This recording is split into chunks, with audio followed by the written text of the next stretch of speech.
అధ్యాయం 36 పాశ్చాత్య ప్రపంచం పట్ల బాబాజీ ఆసక్తి.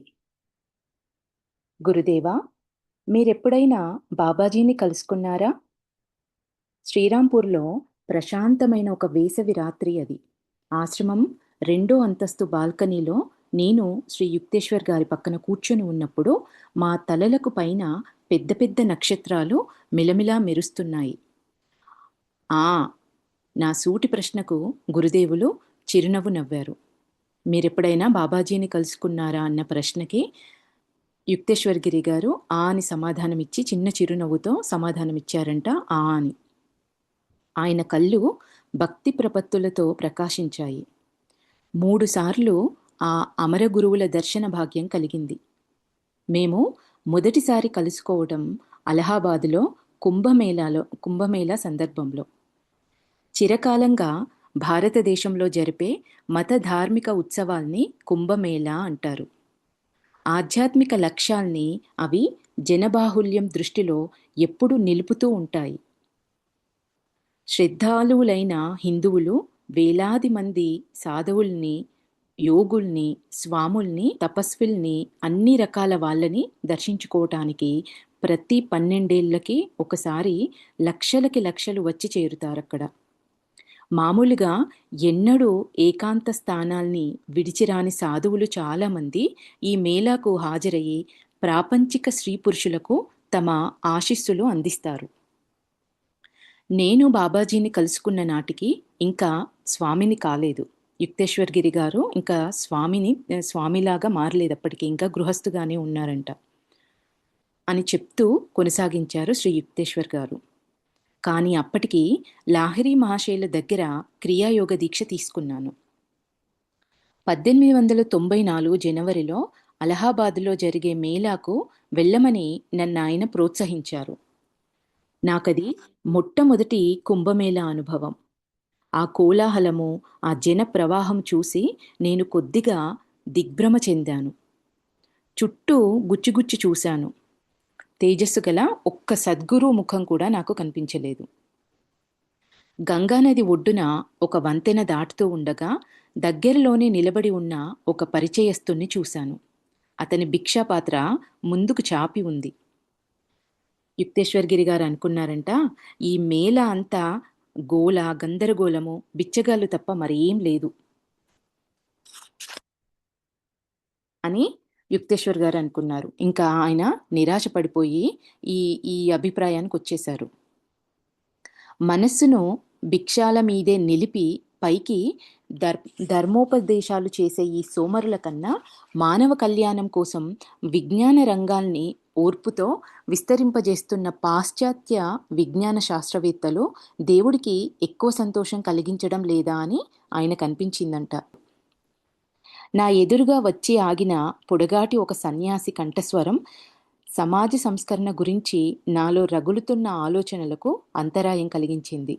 మహాశయ, మిమ్మల్ని ఒక సాధువు పిలుస్తున్నారండి అని అతను అన్నాడు.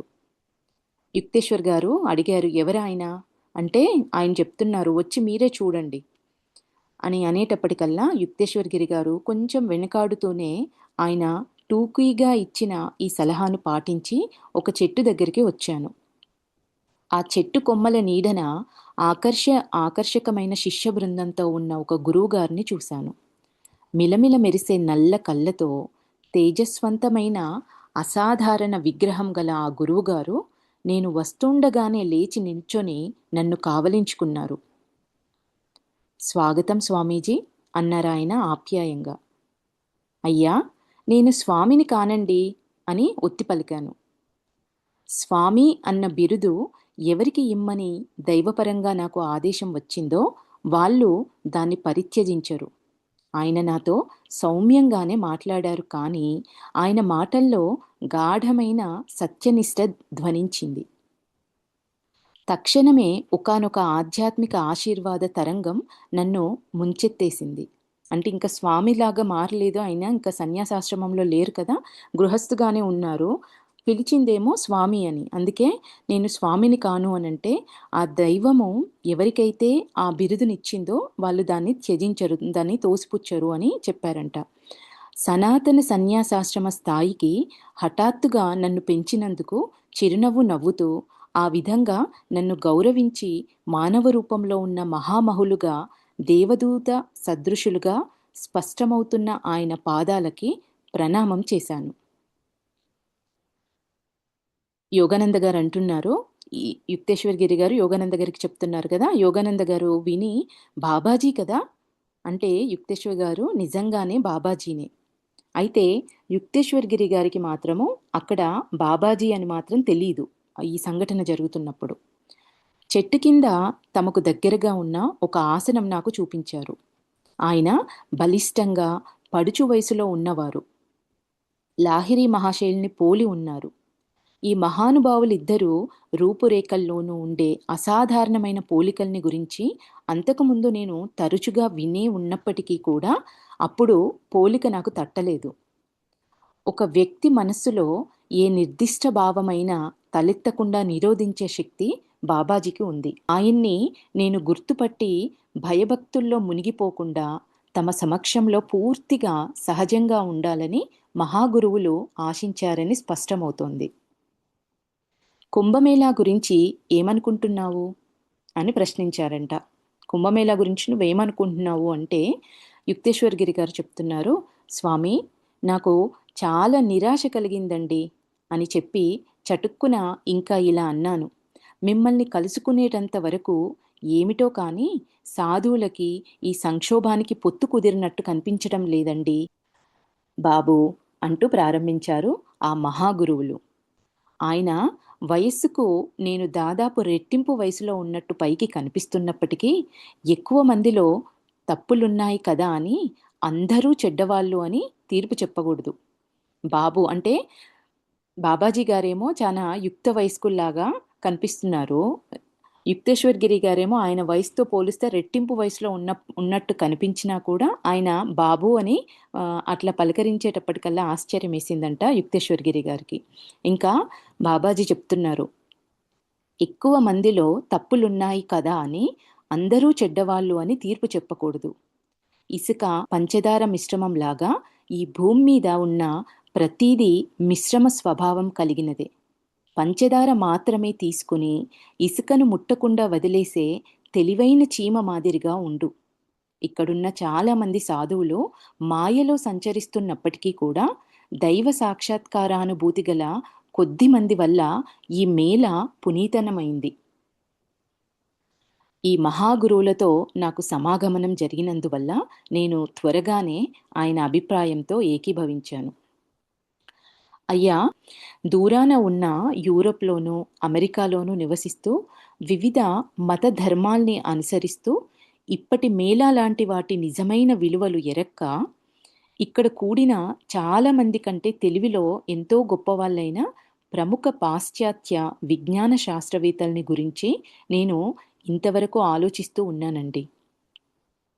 భారతదేశపు సద్గురువులలో సమావేశాల వల్ల ఎక్కువగా లాభం పొందగల వాళ్ళు వీళ్ళు.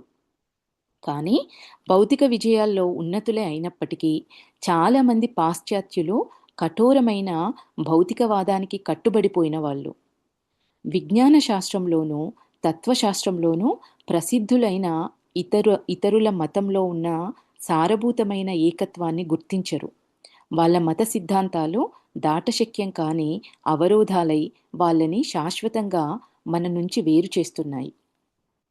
పాశ్చాత్య ప్రపంచం గురించి, ప్రాచ్య ప్రపంచం గురించి కూడా నీకు ఆసక్తి ఉండడం నేను గమనించాను. బాబాజీ ముఖం ఆమోదంతో వెలుగొందింది. నీ హృదయ వేదన నేను అర్థం చేసుకున్నాను. విశాలమైన నీ గుండెలో మానవులందరికీ చోటు ఉంది. అందుకే నిన్నిక్కడికి పిలిపించాను నేను. తూర్పు పడమర దేశాలు కార్యకలాపాల్ని ఆధ్యాత్మికతను మేళవించిన చక్కని మధ్య మార్గాన్ని ఏర్పరచుకోవాలి అంటూ ఇంకా చెప్పారు బాబాజీ. భౌతిక అభివృద్ధి విషయంలో పడమటి దేశాల నుంచి భారతదేశం నేర్చుకోవాల్సింది చాలా ఉంది. దానికి బదులు పడమటి దేశాలు తమ మత విశ్వాసాలకు యోగ శాస్త్రీయమైన గట్టి పునాదులు ఏర్పరచుకోవటానికి తోడ్పడే విశ్వజనీనమైన పద్ధతుల్ని భారతదేశం నేర్పించగలదు. స్వామీజీ, ప్రాచ్య పాశ్చాత్య ప్రపంచాల మధ్య ముందు ముందు జరగబోయే సామరస్యపూర్వకమైన వినిమయంలో మీరు నిర్వహించవలసిన పాత్ర ఒకటి ఉంది. మరి కొన్నేళ్లకి నేను మీ దగ్గరికి ఒక శిష్యుణ్ణి పంపుతాను. పాశ్చాత్య ప్రపంచంలో యోగ విద్యా వ్యాపనానికి మీరతన్ని తర్ఫీదు చేయగలరు. ఆధ్యాత్మికంగా అన్వేషణ సాగిస్తున్న అక్కడి అనేక ఆత్మల స్పందనలు వరదలా నా దగ్గరికి వస్తుంటాయి. అమెరికాలోనూ యూరప్లోనూ జాగృతి పొందటానికి ఎదురుచూస్తున్న భవిష్యత్ సాధువుల్ని నేను చూస్తూ ఉన్నాను, బాబాజీ చెప్తున్నారు. తమ కథనంలో ఈ అంశం దగ్గర శ్రీ యుక్తేశ్వర్ గారు తమ దృష్టి పూర్తిగా నా మీద కేంద్రీకరించారు. ఇదంతా కథ, ఈ స్టోరీ అంతా చెప్తూ ఈ అంశం వచ్చినప్పుడు యుక్తేశ్వర్ గారు తన దృష్టిని పూర్తిగా యోగానంద గారి మీదకి కేంద్రీకరించారంట. నాయన, అనేక సంవత్సరాలకు పూర్వమే నా దగ్గరికి పంపుతానని బాబాజీ మాట ఇచ్చిన శిష్యుడివి నువ్వే అన్నారు గురుదేవులు, పండు వెన్నెట్లో చిరునవ్వు చిందిస్తూ. బాబాజీయే నాకు శ్రీ యుక్తేశ్వర్ గారి సన్నిధికి దారి చూపించి నడిపించారని తెలిసి సంతోషించాను. అయినా నా గురువర్యులకు నిరాడంబర ఆశ్రమ ప్రశాంతికి దూరంగా ఎక్కడూ దూరాన ఉన్న పాశ్చాత్య ప్రపంచంలో నా ఉనికిని ఊహించుకోవడం నాకు కొంచెం కష్టం అనిపించింది. తర్వాత బాబాజీ భగవద్గీత గురించి మాట్లాడారు అంటూ చెప్పసాగారు శ్రీ యుక్తేశ్వర్ గారు. గీతలో చాలా అధ్యాయాలకి నేను వ్యాఖ్యలు రాశానన్న సంగతి తమకి తెలిసినట్టుగా మెచ్చుకుంటూ కొన్ని మాటల్లో ఆయన సూచించడంతో ఆశ్చర్యచకితున్నయ్యాను. బాబాజీ గారు ఆల్రెడీ యుక్తేశ్వర్ గారు గీతలో చాలా అధ్యాయాలకి వ్యాఖ్యానాలు రాశానన్న సంగతి తెలిసి మెచ్చుకుంటూ కొన్ని మాటల్లో ఆయన సూచించడంతో ఆశ్చర్యచకితున్నయ్యాను. నా కోరిక మన్నించి స్వామీజీ మీరు మరో పని చేపట్టండి అన్నారు బాబాజీ. క్రైస్తవ, హిందూ పవిత్ర గ్రంథాలకి మూలభూతంగా ఉన్న సమరసతను గురించి మీరు చిన్న పుస్తకం రాయరు? ఉత్ప్రేరితులైన దైవపుత్రులు అవే సత్యాల్ని ప్రవచించారని, మానవుల పాక్షిక భేదాల వల్ల వాటి ఏకత్వం ఇప్పుడు మరుగున పడిపోయిందని సమానార్థక గ్రంథ భాగాలు ఉదహరిస్తూ నిరూపించండి. మహారాజ్ ఎటువంటి ఆజ్ఞ, దాన్ని నెరవేర్చగలనా నేను? యుక్తేశ్వర్ గారు అంటున్నారు, మహారాజ్ మీరు ఎటువంటి ఆజ్ఞ నాకు ఇచ్చారు, దాన్ని నేను నాలాంటి వాడు నెరవేర్చగలరా అంటూ సంకోచపడుతూ సమాధానమిచ్చాను. బాబాజీ మృదువుగా నవ్వారు. నాయనా, నువ్వెందుకు సందేహిస్తావు అంటూ నాకు నమ్మకం కలిగించేలా అన్నారు. నిజానికి ఇదంతా ఎవరి పని? ఈ పనులన్నీ చేసేవాడెవరు? ఈశ్వరుడు నా చేత ఏది చెప్పిస్తే అది సత్యమై తీరక తప్పదు. ఆ సాధువు ఆశీస్సుల వల్ల నేను ఆ శక్తి పొందినట్లు భావించి ఆ పుస్తకం రాయటానికి ఒప్పుకున్నాను. నేను సెలవు తీసుకోవాల్సిన సమయం వచ్చిందని అనిపించి మనసు ఒప్పకపోయినా నా పత్రాసనం మించి లేచాను. నీకు లాహిరీ తెలుసా అని అడిగారు మహాగురువులు. అతను మహాత్ముడు కదూ, మనం కలుసుకున్న సంగతి అతనికి చెప్పు. ఆ తర్వాత లాహిరీ మహాశయులకు అందించవలసిన వర్తమానం ఒకటి నాకు చెప్పారు. వీడుకోలుగా నేను సవినయంగా వంగి నమస్కారం చేసిన తర్వాత ఆ సాధువు ప్రసన్నంగా చిరునవ్వు నవ్వారు. నీ పుస్తకం పూర్తయిన తర్వాత నిన్నోసారి చూడటానికొస్తాను అని మాట ఇచ్చారు. ప్రస్తుతానికి సెలవు. ఆ మర్నాడు నేను కాశీ వెళ్ళటానికి రైలెక్కాను. మా గురుదేవుల నివాసానికి చేరి కుంభమేళాలో కనిపించిన అద్భుత యోగి కథ అంతా ఏకరువు పెట్టాను. అయ్యో, ఆయన్ని గుర్తుపట్టలేదా నువ్వు? లాహిరీ మహాశయుల కళ్ళు నవ్వుతో నాట్యమాడుతున్నాయి. నువ్వు గుర్తుపట్టలేకపోయావని తెలుస్తోంది నాకు. అందుకాయన అడ్డు పెట్టారు నిన్ను. ఆయన అసదృశ్యులైన నా గురుదేవులు, దైవస్వరూపులైన బాబాజీ. యుక్తేశ్వర్ గారు అంటున్నారు, బాబాజీనా అంటూ మారు పలికాను. ఆశ్చర్యచకితున్నయి యోగీశ్వరులు బాబాజీ, దృశ్యాదృశ్య రక్షకులు బాబాజీ. అయ్యో, గతాన్ని మళ్ళీ వెనక్కి రప్పించి ఆయన పాదపద్మాలకు భక్తితో మొక్కడానికి మళ్ళీ మరోసారి ఆయన సన్నిధిలో ఉండగలిగితే ఎంత బాగుండును. లాహిరి మహాశయులు చెప్తున్నారు, పర్వాలేదు అంటూ ఊరడింపుగా అన్నారు లాహిరి మహాశయులు. బాధపడకు, మళ్ళీ చూస్తానని ఆయన మాట ఇచ్చారు కదా అని. గురుదేవా, దైవతుల్యులైన ఆ గురువులు మీకో వర్తమానం అందించమని చెప్పారు నాకు. లాహిరికి చెప్పు, ఈ జన్మ కోసం నిలువ చేసి ఉంచిన శక్తి ఇప్పుడు చాలా తక్కువ స్థాయిలో ప్రవహిస్తూ ఉంది. అది దాదాపు అయిపోయినట్టే అని. గూఢార్థం గల ఈ మాటలు నేను అని అనడంతోనే లాహిరి మహాశయుల విగ్రహం పిడుగు వచ్చి మీద పడ్డట్టుగా కంపించిపోయింది. ఒక్క లిప్తలో అంతా నిశ్శబ్దమైపోయింది. చిరునవ్వు చిందించే ఆయన ముఖ కవలిక ఊహించరానంత కఠినమైపోయింది. గంభీరంగా నిశ్చలంగా కూర్చొని ఉన్న కొయ్యబొమ్మ మాదిరిగా ఆయన దేహం వివర్ణమైపోయింది. నేను భయభ్రాంతుణ్ణి అయ్యాను.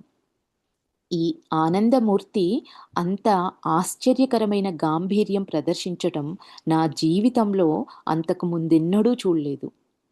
అక్కడున్న తక్కిన శిష్యుల భయం భయంగా చూశారు. 3 గంటలు నిశ్శబ్దంగా గడిచిపోయాయి. అప్పుడు లాహిరి మహాశయులు తమకు సహజమైన ప్రసన్నతను తిరిగి పొంది ప్రతి శిష్యుడితోటి ఆప్యాయంగా మాట్లాడారు. ప్రతి వారికి అప్పుడు మనస్సు తేలికపడింది.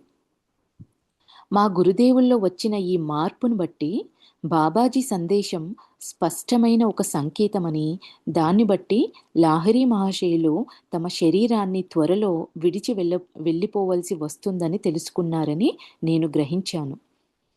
గురుదేవులు తక్షణమే తమను తాము అదుపులో పెట్టుకొని భౌతిక ప్రపంచంతో తమకు ముడిపడి ఉన్న చిట్ట చివరి దారాన్ని తెంపుకొని చిరంతన పరమాత్మ తత్వంలోకి పలాయనం చేశారని ఆయన భీకర మౌనం నిరూపించింది.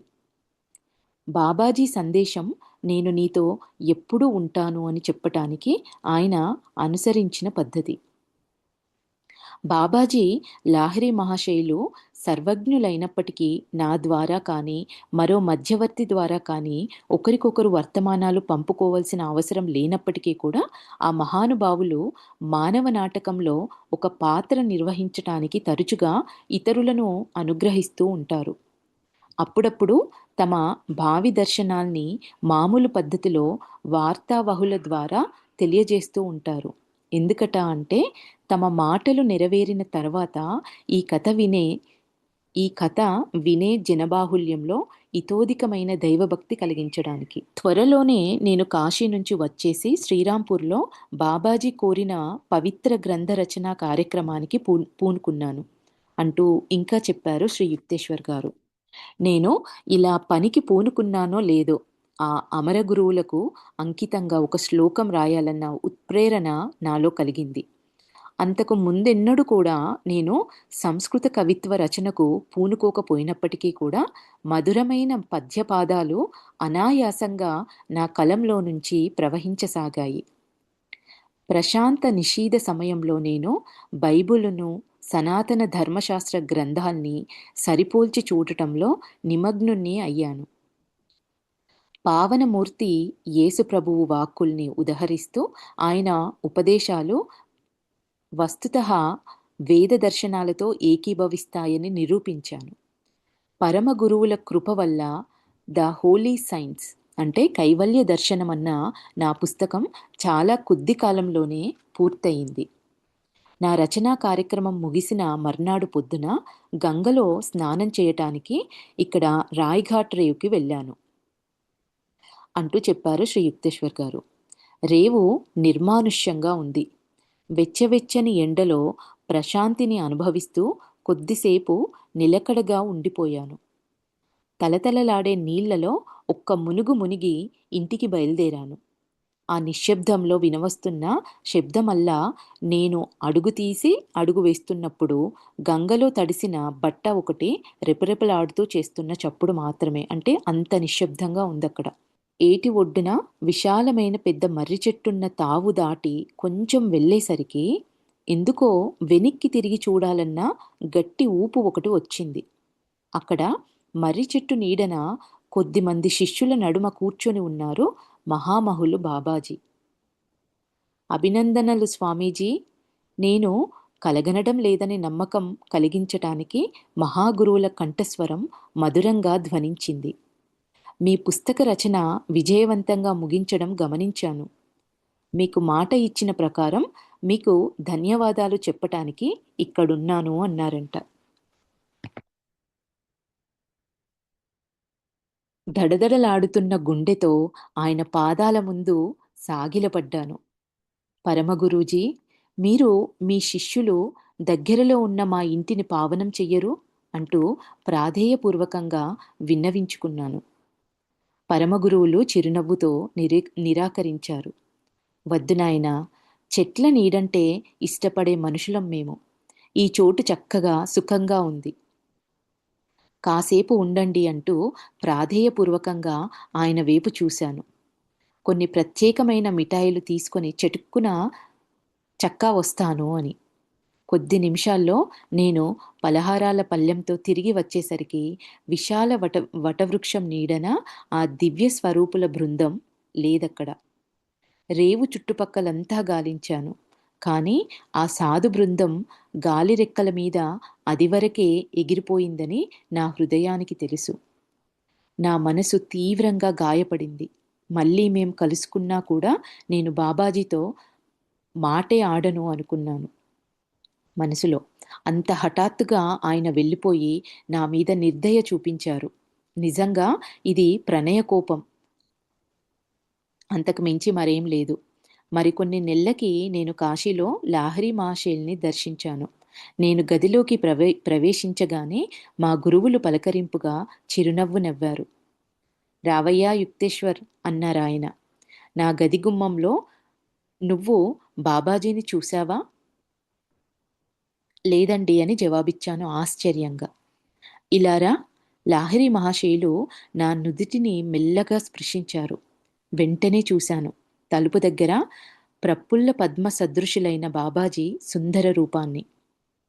నా మనస్సుకు తగిలిన వెనకటి గాయం గుర్తుకొచ్చింది.